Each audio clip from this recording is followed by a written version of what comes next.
नमः शान्ताय दिव्याय सत्यधर्मस्वरूपिणी स्वानन्दामृततृप्ताय श्रीधराय नमो नमः। गुरुर्नाम सदा जपः म्हणून गुरुचं नामस्मरण हेच सर्वात श्रेष्ठ जप म्हणून, सर्वात मोठा जप म्हणून सांगितले आहे. आणि गुरुवाक्य म्हणजे वेद श्रुती संबंध सर्व काही गुरुवाक्यच श्रेष्ठ.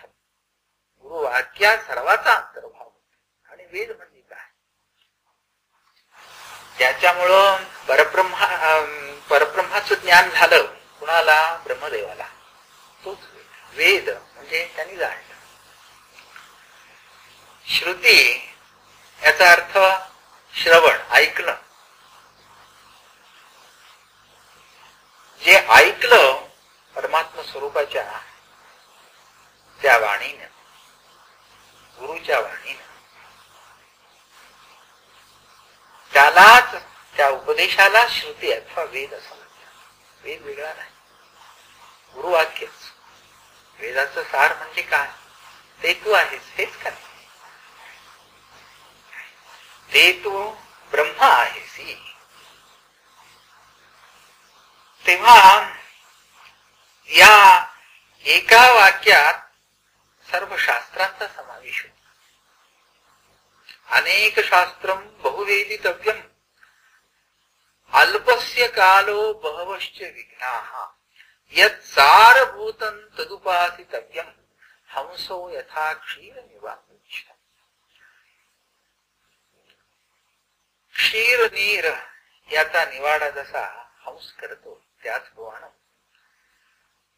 सर्व शास्त्राचा निवाडा करून पुष्कळ शास्त्र समजून घेण्यासारखी आहे जगात. अल्पस्य कालो बहवश्च विघ्नाः, त्याला विघ्नही पुष्कळ आहे आणि आयुष्य हे फार कमी आहे. तेव्हा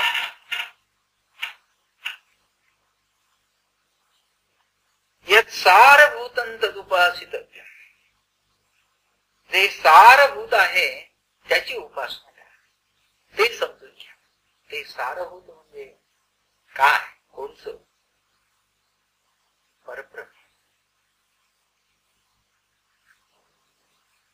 परब्रह्मच हे सर्व सारभूत आहे. या परब्रह्माची उपासना म्हणजे आत्मस्वरूपाची जाणीव करून घ्यावी. सर्व व्यापार मुत्सृज्य अहं ब्रह्मेति भावय. सर्व व्यापार सोडून प्रथम जर तुला काही करावंच वाटेल, करावंच जर वाटत असेल, करायचं जर असेल, तर मी सांगतो हे सद्गुरूचं वचन बरं, अहम ब्रह्मेति भावय. मी ब्रह्म म्हणून मान, त्याचा निश्चय कर. तद्रूपाने वा. शब्दस्पर्शादयो अर्था अनर्था इव ते स्थिताः येष्वासक्तस्तु भूतात्मा न स्मरेच्च पदम् परम्. शब्दस्पर्शादयो अर्थाः, शब्दस्पर्शादी हे सर्वही अर्थ, याला अर्थ म्हणून म्हणायचं कसं? हे अनर्थ आहे. येष्वासक्तस्तु भूतात्मा न स्मरेच्च परम्. याच्या ठिकाणी मनुष्य आसक्त झाला का नाही? तो एकदा यात आसक्त झाला म्हणजे या आसक्तीनं त्याला परब्रह्म स्वरूपाची जाणीव, परमपद एक याहून वेगळं आहे याची जाणीवच नसते. जाणीव नाही, शिव विसरतोच. परमपद म्हणजे काय? देहाद्यंतःकरण गुणादये परतरम सच्चिदानंदमयम ब्रह्मस्थानम परमपदम. देहाद्यंतःकरण गुणादये परतरम, देह अंतःकरण गुण, या सर्वाहून विलक्षण असं एक आहे सच्चिदानंद. ते कसं आहे तर ते आपल्या अस्तित्वानच प्रकाशित आहे. दुसऱ्याच्या आधाराने ते राहत नाही. स्वे महिमने प्रतिष्ठते प्रतिष्ठते. स्वे महिमने ते आपल्याच महिमेनं राहत. त्याला इतराचा आधार नको. ते आपल्याच प्रकाशानं प्रकाशत. त्याला इतराचा प्रकाश नको. ते स्वतः आनंद रूप आहे. त्याला आनंदाच्या प्राप्ती करता इतराचा आश्रय नको. असं ते स्वतःसिद्ध अद्वितीय आनंद रूप आहे. त्याला परब्रह्म भूमा अथवा गुरु म्हणतात. असं ते स्वरूप अद्वितीय आहे. सच्चिदानंदमयम ब्रह्मपदम ब्रह्मरूपम परमपदम. असं ते सच्चिदानंद स्वरूप केवळ आनंद घन स्वरूप जे परब्रह्म तेच परमपद आहे. त्याची प्राप्ती करून घे असं गुरुचं सांगणं असतं.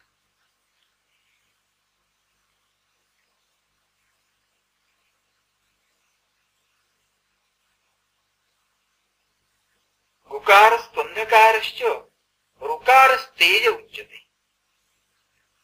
अज्ञान ग्रासकम ब्रह्म गुरुरेव न संशय.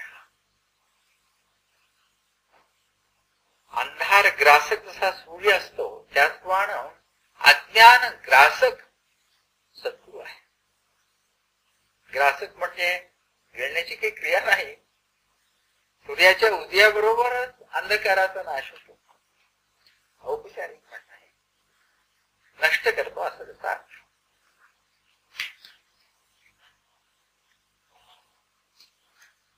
गुकार प्रथमो वर्णो मायादि गुणभासकः.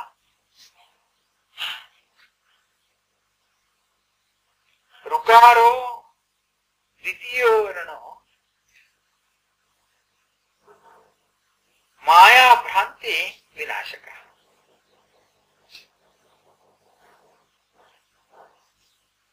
प्रथम जो एक शब्द आहे म्हणजे ते एक अक्षर आहे.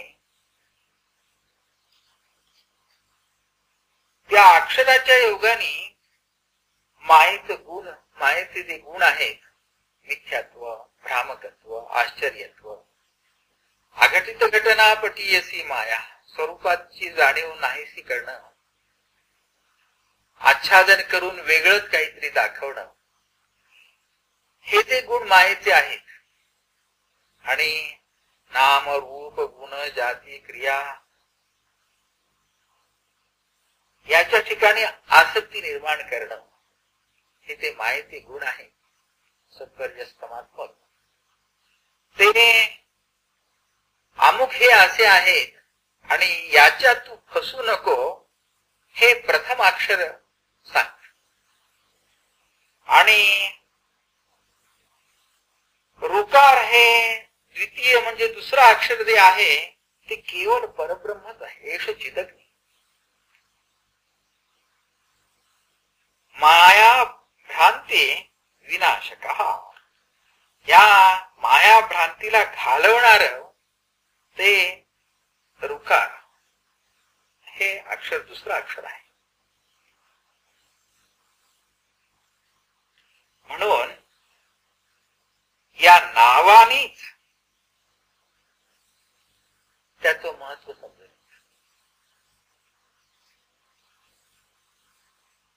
नामातच जो नामी आहे त्याचं सामर्थ्य आणि महात्म्य एकवटलेलं असतं. त्याला जे नाव प्राप्त झालेलं असतं ते त्याच्या सामर्थ्यानुरूप. असं हे गुरु म्हणून जे गुरुतत्वाला नाव आलं ते त्याच्या सामर्थ्यामुळं आलं.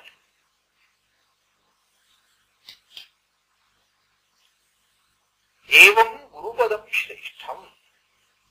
किती वर्णन केलं तरी वर्णनात ते सापडत नाही. वर्णन केल्याशिवाय त्याचं महत्व समजत नाही. तरीही पण अनिर्वाच्य म्हणून सांगायचं तेही शब्दाने. पण त्या शब्दाला अर्थ नाही. निशब्द ब्रह्म म्हणून सांगायचं शब्दानच, पण त्या शब्दाला अर्थ नाही. अर्थाकडे दृष्टी गेली म्हणजे तिथे शब्द ओसरतो. या दृष्टीनं नास्ति तत्वं गुरो परम, गुरुतत्वाहून श्रेष्ठ असं वेगळं काही काही काही नाही.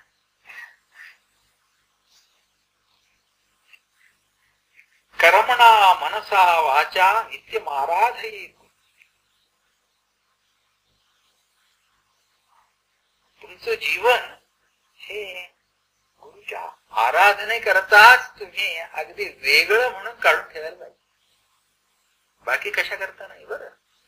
बाकी ज्यात तुम्ही प्रवेश कराल, ज्यात प्रेम ठेवाल, ज्याची आसक्ती बाळगाल, ते हितशत्रू होईल. कर्मणा मनसा वाचा नित्यमाराधयेत्. कर्माने मनानं वाचेनं सद्गुरूचं ध्यान करा. तच्चिंतन तत्कथन अन्योन्यं सत्प्रबोधन एतदेक परत्वंच ब्रह्मार्थासंविदुर्बुधाः. गप्पा गोष्टीत वेळ घालवू नका. निद्राया लोकवार्तायाः शब्दादेर आत्मविस्मृतेः क्वचिन्नावसरं दत्त्वा चिन्तयात्मानः.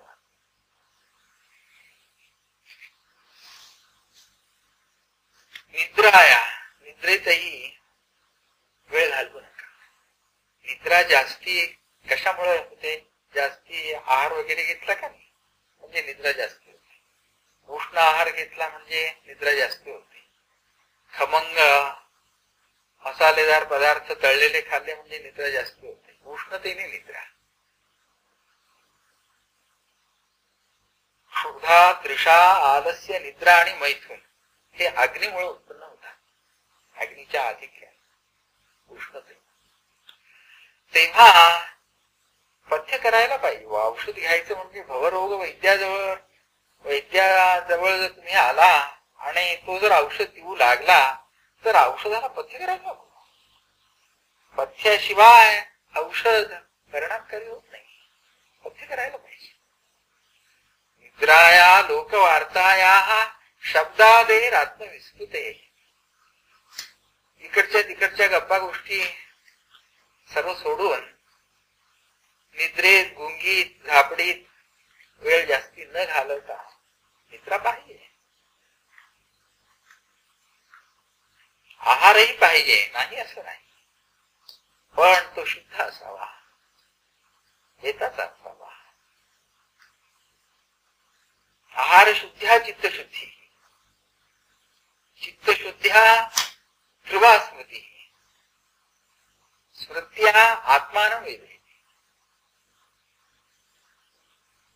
आहार शुद्ध्या चित्तशुद्धी. आहार शुद्धी जर असेल तरच चित्तशुद्धी होते. कुठेतरी गेला, खानावळी जेवला किंवा फराळाच्या दुकानात गेला, अमुक तमुक भजी मी सांगत नाही, ती भजी खाल्ली, कसली बुद्धी चांगली राहणार? शुद्ध आहार पाहिजे. अन्नमय गुणी सौम्य मनः, अन्नाप्रमाणे म्हणूनच गुरुला किंवा देवाला नैवेद्य दाखवावं. देव म्हणजे गुरु स्वरूप. देवाची आराधना करू नये असं माझं म्हणणं नाही बरं, शास्त्रातही म्हणणं नाही, पण ती गुरु स्वरूपाने करा. गुरुरेव जगत सर्व, गुरु सर्वत्र आहे अशी भावना ठेवा. तेव्हा आहार वेताचा आणि शुद्ध असा.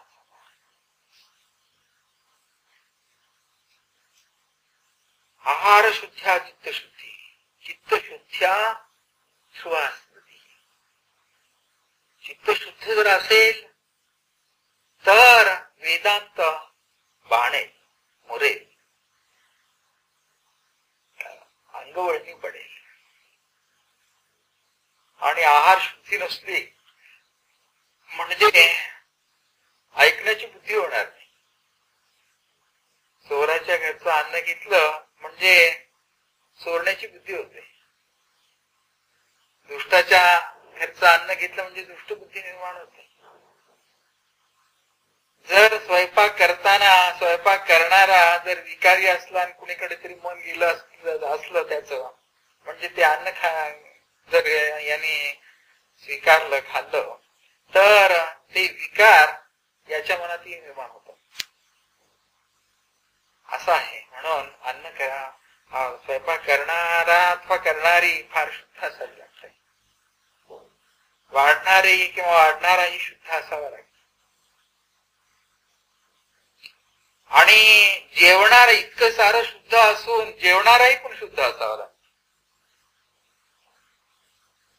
जनी भोजनी नाम वाचे वदावे अति आदरे गद्य घोषे म्हणावे. हरी चिंतने अन्न जेवी तदावे तरी श्री हरी पाविये तो स्वभावे. हरिदेव गुरु साक्षात. हरी म्हणजे वेगळा नाही, गुरु म्हणजे हरी. गुरुर् ब्रह्मा गुरुर्विष्णू गुरुर्देव महेश्वर. संप्रदाय हे सर्वही संप्रदाय प्रवर्तकच ते आहे. त्या ठिकाणी गुरु भावना ठेवावी. देव किंवा ईशा ही भावना ठेवली तर कर्म प्रधान होते. त्याच्यामुळं केलेल्या कर्माचं फळ मिळेल पण ज्ञान मिळणार नाही. म्हणून ब्रह्मा विष्णू महेश्वरांची आराधना गुरु भावना, देवीची आराधना, गणपती आराधना, सूर्याची आराधना ही सर्व ही गुरु भावनेने करावी. सूर्यात भवन्ति भूतानि सूर्येण पालितानि तु सूर्ये लयं प्राप्नोति यस्सूर्यसोममेव च. ही अशी अद्वितीय भावनेची उपासना आहे. त्याचे अज्ञान निर्माल्यम सोहम भावेन पूजे. देवाची पूजा कशी करायची? सोहम भावनेने करायची, अज्ञानाने भिन्न भावनेने नव्हे, गुरु रूपाने करायची. स्वात्मसंस्थमयं शुद्धं त्वामद्य पुरुषोत्तम अरण्यामिव हव्याशं मूर्तौ आवाहयामि. मूर्ती पूजा करण्याच्या पूर्वीचा हा श्लोक आहे.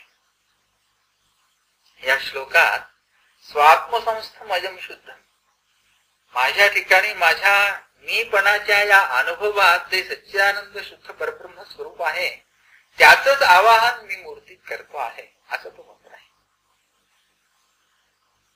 त्वाम अद्य पुरुषोत्तम हे पूर्णत्वात पुरुष. पुरुष म्हणजे पूर्ण रूप, तेच माझं शुद्ध स्वरूप, त्यालाच ब्रह्म म्हणतात. आणि ते केवळ आनंद स्वरूप आहे आणि त्याचंच आवाहन मी या मूर्तीत करतो आहे अशी धारणा ठेवावी. असा या मंत्राचा उपदेश आहे.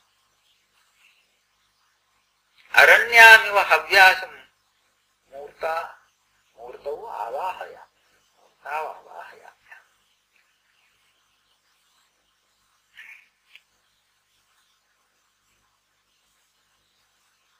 मथनाने, अग्नीच्या मथनाने जसा आपण अग्नी प्रगट करतो आणि आपला कार्यभाग करून घेतो त्याचप्रमाणे या मूर्तीत आत्मस्वरूप प्रगट करतो आणि त्याची मी सोहम भावनेने पूजा करतो असा तो मंत्र आहे.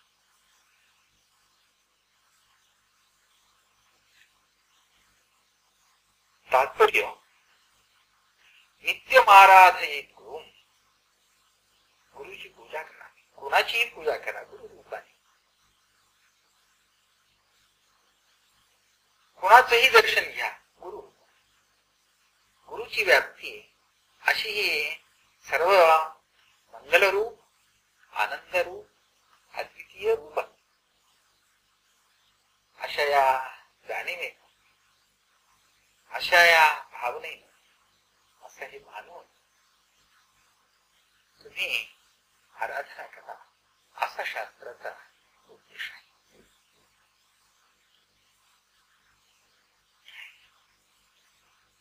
द्वितीयाद्वयी भयं भवति.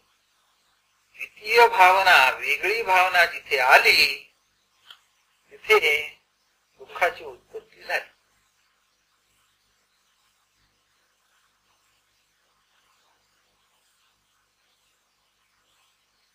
द्वितीयाभिनिवेशत स्यात्.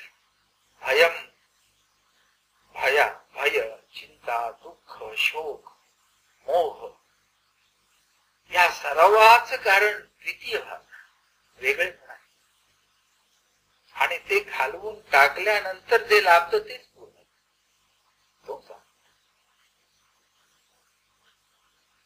मग हे आमचं म्हणून जे आम्ही मानलंय त्याचं काय करायचं?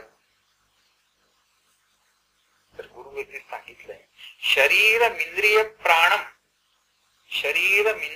प्राणम सद्गुरुभ्यो निवेदयेत. आत्मदारादिकम सर्व सद्गुरुभ्यो निवेदयेत. आपलं शरीर, इंद्रिय, प्राण, ऐहिक, पारलौकिक, स्त्री, पुत्र वगैरे हे सर्वांच्या ठिकाणी सद्गुरूच आहे. सद्गुरू हा सर्वत्र व्यापक आहे, सर्वांचं रूप. सद्गुरूहून वेगळं न मानता सर्वही सद्गुरूंनाच अर्पण करतात. म्हणजे सर्वांनाही सद्गुरू मोक्ष देतो. त्या ठिकाणी वेगळे नाही, वेगळं म्हणून काय?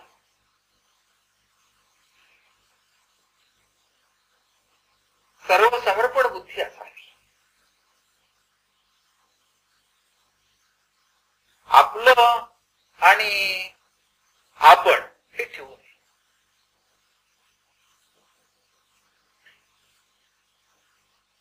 द्वैपदे बंधमोक्षाय निर्ममेति ममेति च. ममेति बध्यते जंतुः निर्ममेति. द्वैपदे बंधमोक्षाय, बंधाला आणि मोक्षाला दोनच कारणीभूत आहेत. ममेति बध्यते जंतुः, माझं म्हणून मानलं की तेच बंधनकारक होतं. निर्ममेति विमुच्यते, माझं नव्हे हे सद्गुरूचं सर्व म्हणून मानलं की तिथे विमुच्यते. मी पण आणि माझं ममत्व हे दोन्ही पण घालवल्याशिवाय मोक्ष मिळत नाही.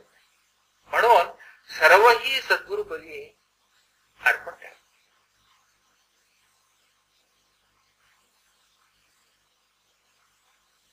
अहम ममेति चेत बंधो नाहम ममेति मुक्तता.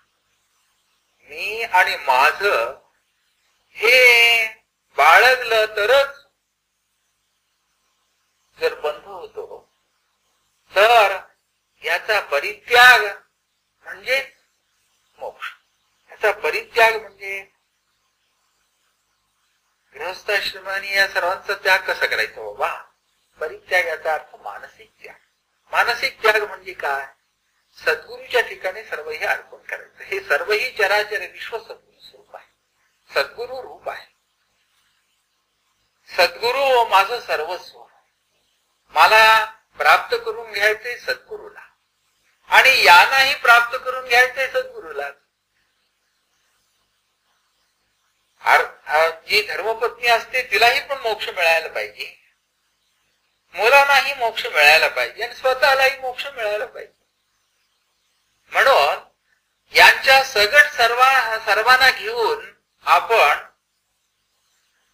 सद्गुरूला शरण जाणं म्हणजे अर्पण करणं. त्याचं ममत्व न ठेवता, त्यांच्यात आसक्त न होता, कार्यकारणापुरता हा गृहस्थाश्रम धर्म आहे. प्रजातंतुम मा विवच्छेत्सी म्हणून श्रुतीची आज्ञा आहे. पितृणातून मुक्त होण्याकरता संतती उत्पादन आहे. कुटुंब भरण पोषण करणं गृहस्थाश्रमाचा धर्म आहे. त्याच्याकरता काहीतरी करावं लागतं. अशा दृष्टीनं कार्यकारण तात्पुरतं ठेवून घ्या, त्यात आसक्त होऊ नये. ते सुखाचं साधन म्हणून ठेवू नये. सुखाचं साधन म्हणजे एक सद्गुरू असं मानलं की झालं, अर्पण झालं, सर्वही अर्पण झालं.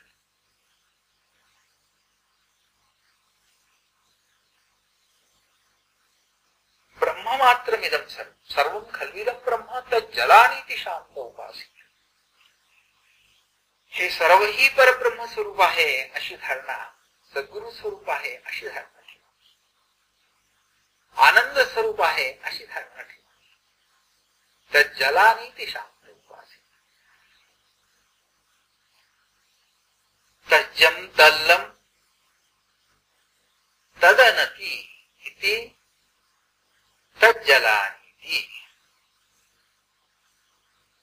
हे सर्वही सद्गुरु स्वरूपापासूनच झालेलं आहे अशी धारणा ठेवावी.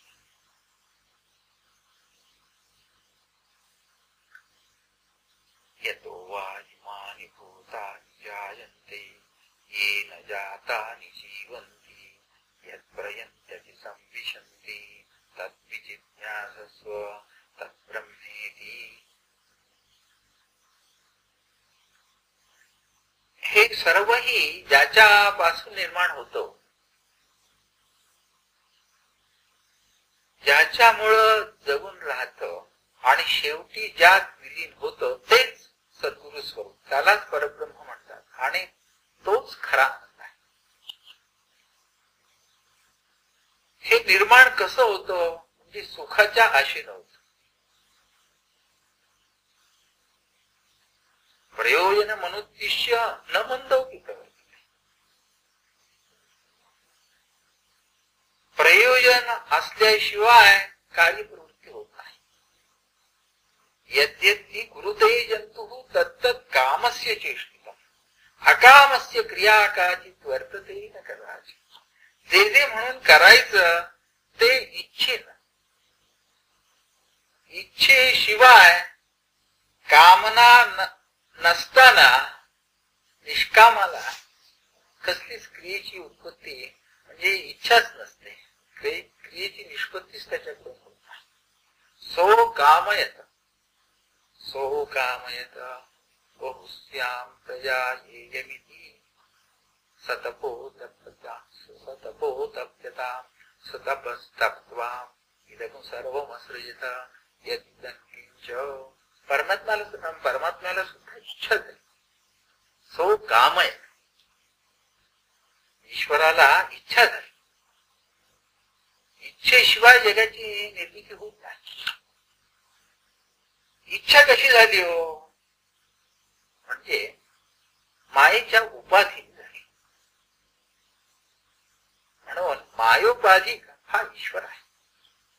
मोक्षाला जर जायचं झालं तर ईश्वराच्या त्या पदाला ओलांडून पलीकडे जायचं असतं.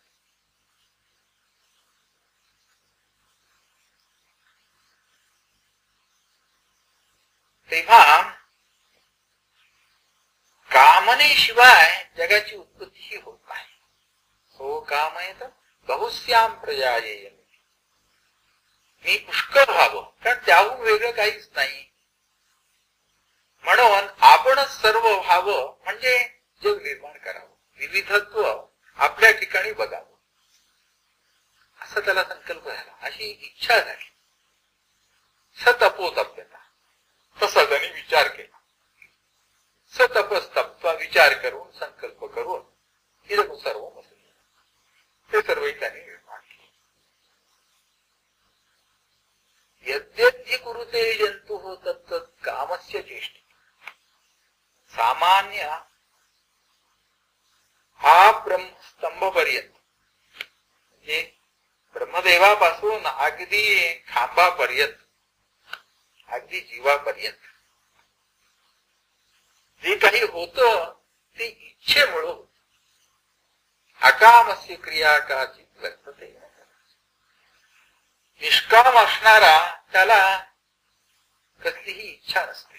याला हा निवृत्ती मार्ग. त्याला कशाची इच्छा नसते तो संसारात कशाला पडेल. बरं, ज्याला इच्छा असून संसारात पडलाय, जो पडलाय त्याला तरी पण इच्छा वाढवता कामाची, इच्छा कमी करायची. संसार करायचा कशा करता,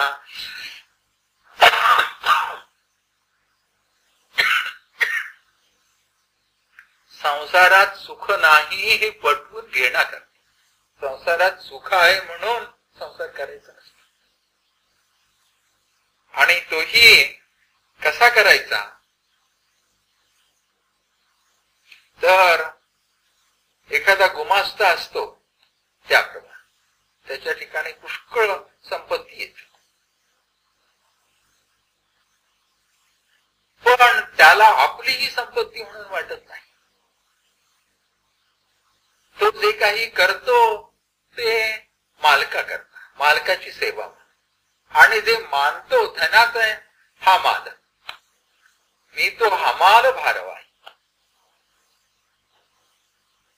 हा धन्याचा माल आहे आणि मी त्याची सेवा करतोय, नोकरी करतोय, अशी जशी त्याची भावना असते. त्याप्रमाणे संसार सुद्धा करायचा म्हणजे त्याची सेवा म्हणून, आणि हे सर्वही त्याचं म्हणून, आपलं म्हणून ठेवून घेता का होतं. जिथे आपलं म्हणून झालं तिथे शुक्ल काष्ट पाठीमागे लागलं जन्मावर.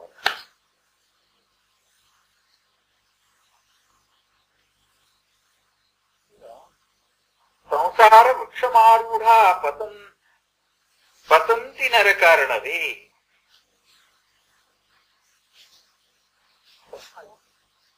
हा एक मोठा वृक्ष आहे आणि हा वृक्ष मोठा विलक्षण आहे. चढू गेलं म्हणजे निसरतं फार, तो खाली येतो. आणि खाली काय आहे? नरकाचा समुद्र आहे.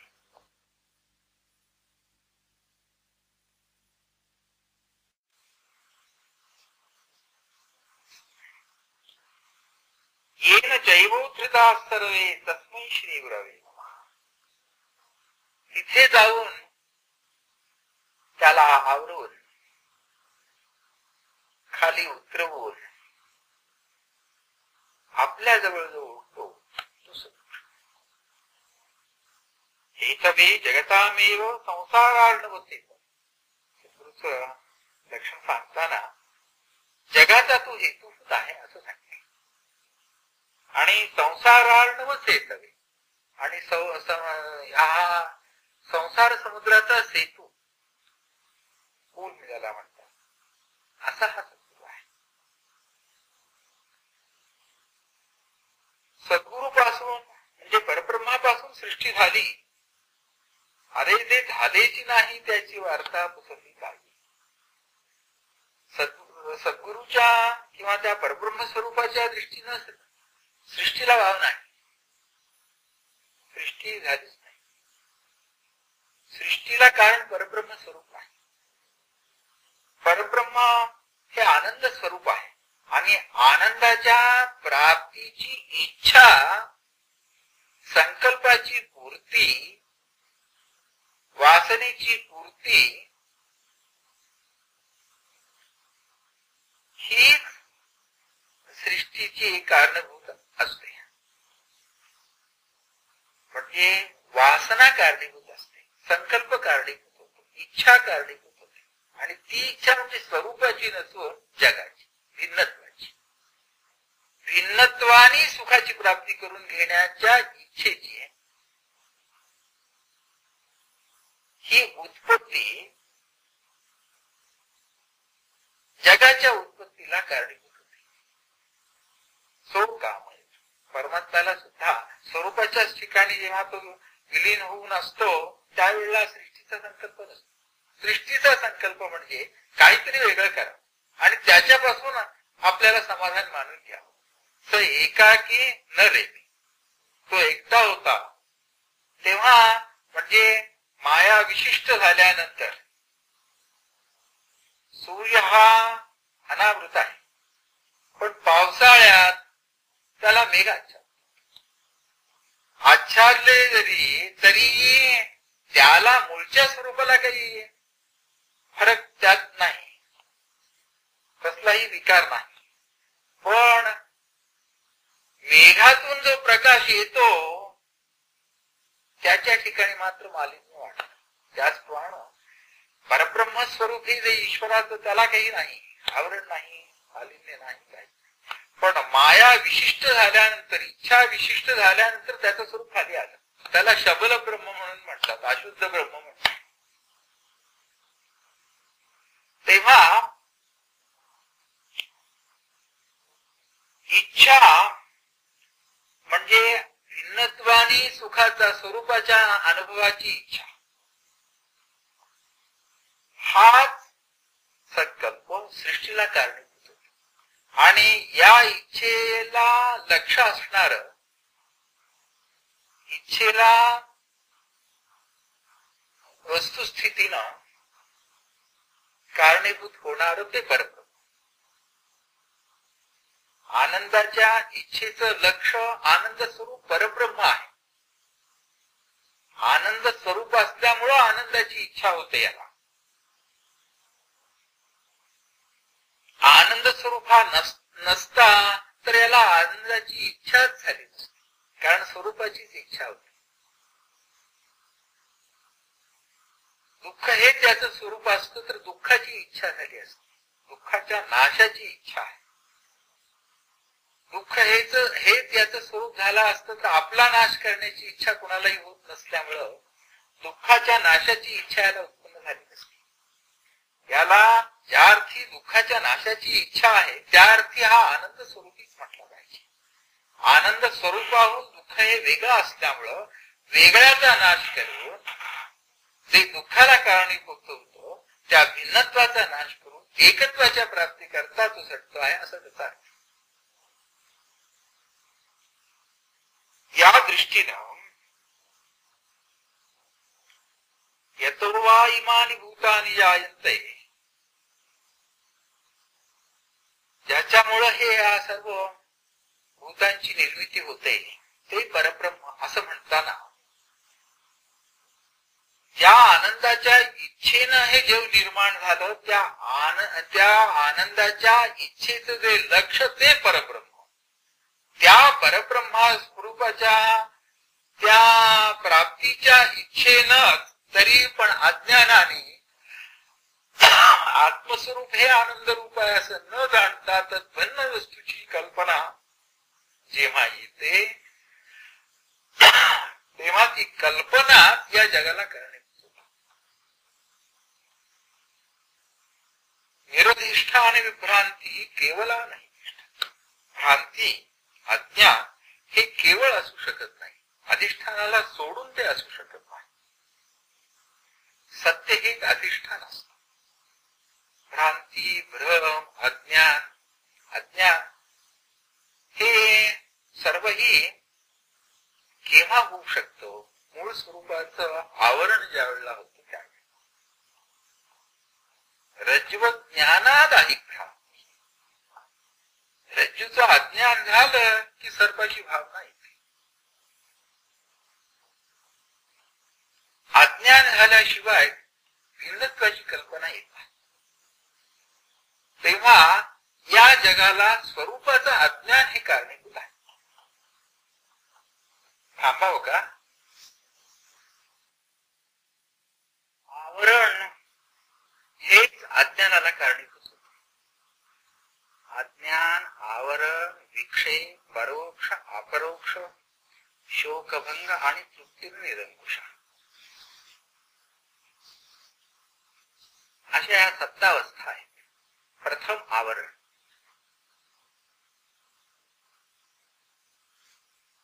आवरण झाल्यानंतर अज्ञान उत्पन्न होते. काही थोडासा अंधार असला तरच दोरीवर सर्पाची कल्पना येते, नाहीतर नाही. पण ही जर कल्पना जायची झाली म्हणजे अन्यथा कल्पना. अज्ञान म्हणजे ज्ञानाचा अभाव नव्हे, ज्ञान शून्यता नव्हे. विपरीत कल्पनेला अज्ञान असं म्हणतात. ते आवरणाने होत. आवरण म्हणजे मूळ वस्तुस्थिती काय आहे हे दृष्टोत्पत्तीस आलं नाही, समजून आलं नाही, त्याला काही आड आलं म्हणजे खरी खुरी वस्तू लक्षात न येता तद्विरुद्ध कल्पना येते. हेच अज्ञान. अज्ञान, आवरण, अज्ञान, विक्षेप. अज्ञान झाल्यानंतर मग विक्षेप उत्पन्न असतो. काय बरं असावं, काही कल्पना आली नाही. हे अज्ञान झाले. अंधार हा आवरण.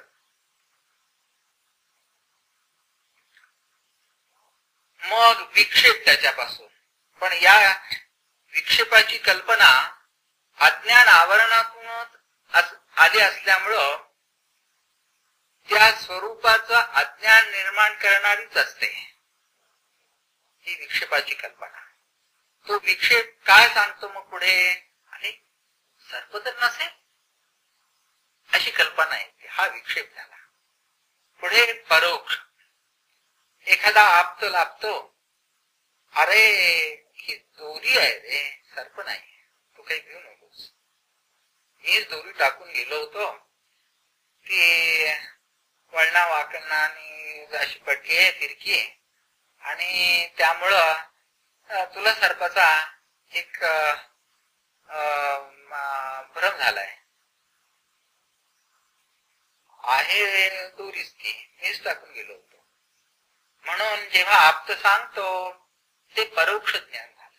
अस्ति ब्रह्मे, ब्रह्म एक आहे असं जेव्हा समजून येतं ते परोक्ष ज्ञान. ते स्वरूपच आहे असा जेव्हा उपदेश होतो तेव्हा ते परोक्ष ज्ञान. आणि सद्गुरूच्या प्रसादानं, सेवेनं, संतुष्टीनं, कृपेनं, आशीर्वादानं जेव्हा त्याचा साक्षात्कार होतो त्याला अपरोक्ष असं ज्ञान.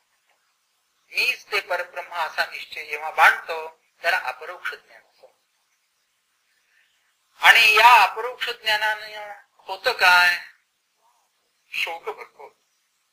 तरती शोकमात्मविद. आत्मवेदी, आत्मज्ञानी शोक समुद्र ओलांडून जातो. त्याला शोक होत नाही. आणि हा शोक घालवण्याकरताच श्रीकृष्ण परमात्म्याने जगद्गुरूंनी गीतेचा उपदेश अर्जुनाला केला.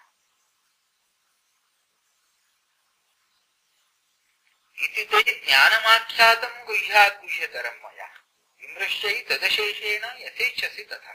हा 18 अध्यायाचा अगदी शेवटचा म्हणजे निरूपणाच्या शेवटचा श्लोक आहे. हे ज्ञान तुला सांगते, याचा विचार कर असं सांगितलं.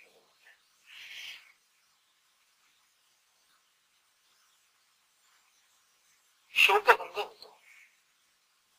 शोकाची निवृत्ती खरी जर व्हायला पाहिजे तर ती आत्मज्ञानानेच होते, आत्मज्ञानानंच होते. इतर कोणत्याही ज्ञानाने ती होऊ शकत नाही. हे भगवद्गीतेच्या उदाहरणानं आपण पडू शकतो. यया तदक्षरमधिगम्यते सा विद्या.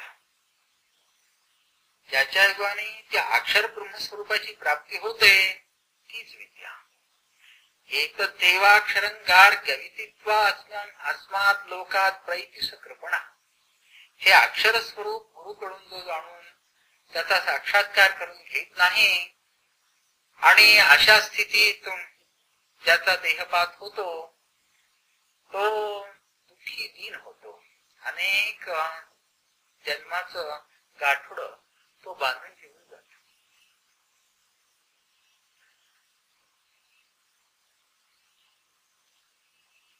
तेव्हा आत्मज्ञानानं शोकभंग आणि निरंकुश तृप्ती लाभते. या सप्त अवस्था आहेत जीवाच्या. निरंकुश तृप्ती जर बाणायची झाली, शांती मिळवायची झाली तर आत्मज्ञानच पाहायला पाहिजे.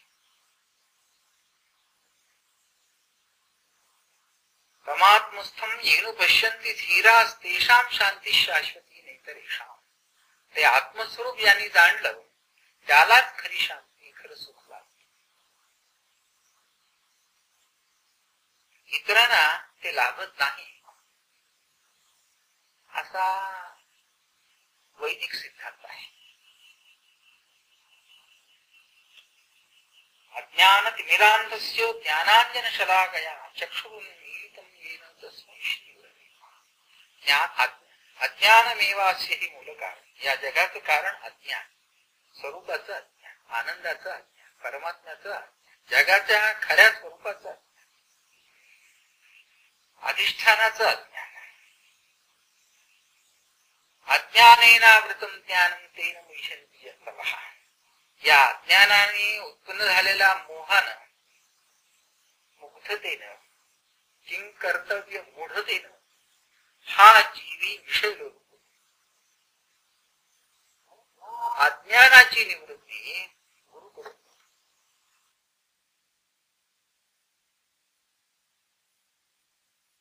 ज्ञानाने अंध झालेल्या लोकांना तो औषध देतो, डोळसपणा आणतो। ज्ञानांजनशलाकया। ज्ञान हेच एक अंजन असतं, ते तो लावून त्याला दृष्टी आणतो।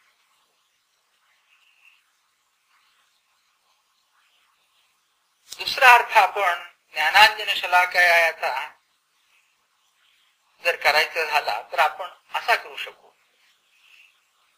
स्वरूप हे स्वतःसिद्ध असल्यामुळे ते देता घेता येत नाही, ते त्याच्यावरचा आवरण मात्र काढायचं असतं।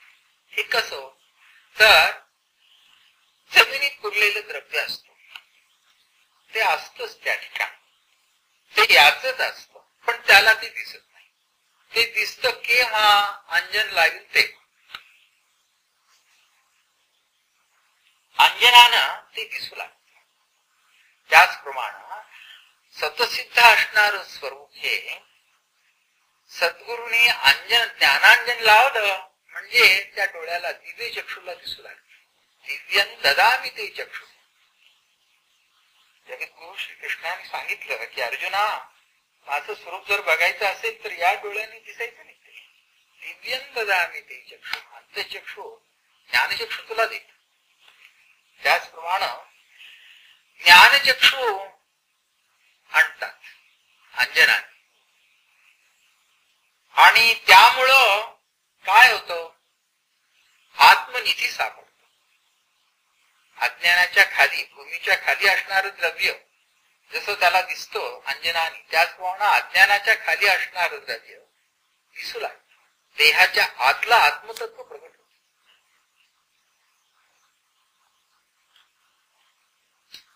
अज्ञानतिमिरान्धस्य ज्ञानाञ्जनशलाकया चक्षुरुन्मीलितं येन तस्मै श्रीगुरवे। जैसे नेत्री घालिता अंजन पडे दृष्टीस निधान, तैसे सद्गुरुवचने ज्ञान प्रकाश होते। सद्गुरु हा ज्ञानाचा मुख्य परमेश्वर आहे। सद्गुरु कृपा न जोडे आणि भलतीच कडे वावडे, जैसे आंधळे चाचरो न पडे गावी आणि गडधडा।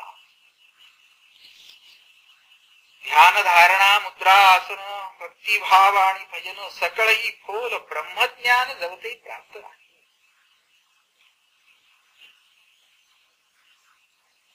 जव नाही ज्ञान प्राप्ती तव चुकेना यातायाती, गुरु कृपे विण अधोगती गर्भवास चुकेना।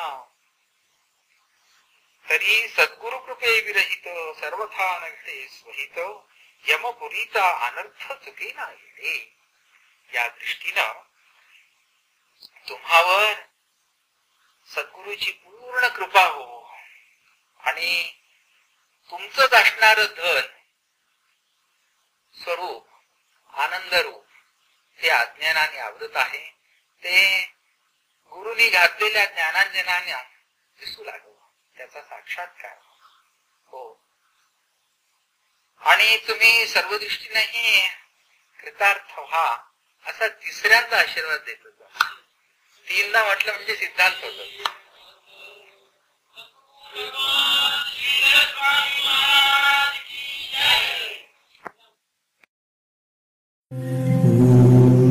नमः शान्ताय दिव्याय सत्यधर्मस्वरूपिणी